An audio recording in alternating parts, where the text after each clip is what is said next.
সবাইকে হোমিও ডাইজেস্টের পক্ষ থেকে আমার সালাম এবং শুভেচ্ছা।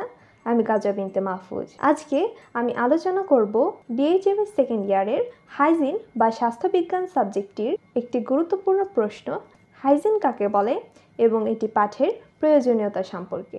তো চলুন শুরু করা যাক। তো প্রথমেই আমাদের জানতে হবে স্বাস্থ্য কাকে বলে। একজন মানুষের শারীরিক, মানসিক এবং সামাজিক এই তিনটি ক্ষেত্রেই রোগমুক্ত এবং ভালো থাকার অপর নাম হলো স্বাস্থ্য।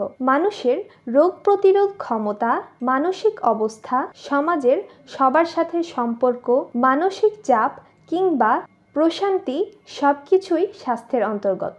চিকিৎসা বিজ্ঞানের যে শাখায় শারীরিক, মানসিক, আধ্যাত্মিক, ব্যক্তিগত এবং সমষ্টিগতভাবে বিজ্ঞানসম্মত উপায়ে নিরোগ ও সুস্থ দেহে বেঁচে থাকার উপায়সমূহ নিয়ে আলোচনা করা হয় তাকে হাইজিন বা স্বাস্থ্যবিজ্ঞান বলে। এখন আমরা আলোচনা করব এটি পাঠের প্রয়োজনীয়তা। স্বাস্থ্যবিজ্ঞান পাঠের উদ্দেশ্য হলো স্বাস্থ্যনীতি সম্পর্কে জ্ঞান লাভ করা।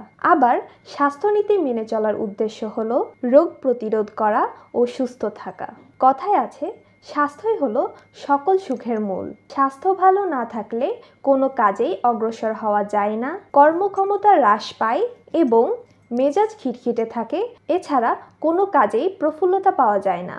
মানুষের আসল উদ্দেশ্য হলো সুস্থতা, অকাল মৃত্যুর হাত থেকে রক্ষা পাওয়া এবং সুস্থ শরীর ও দীর্ঘায়ু লাভ করা।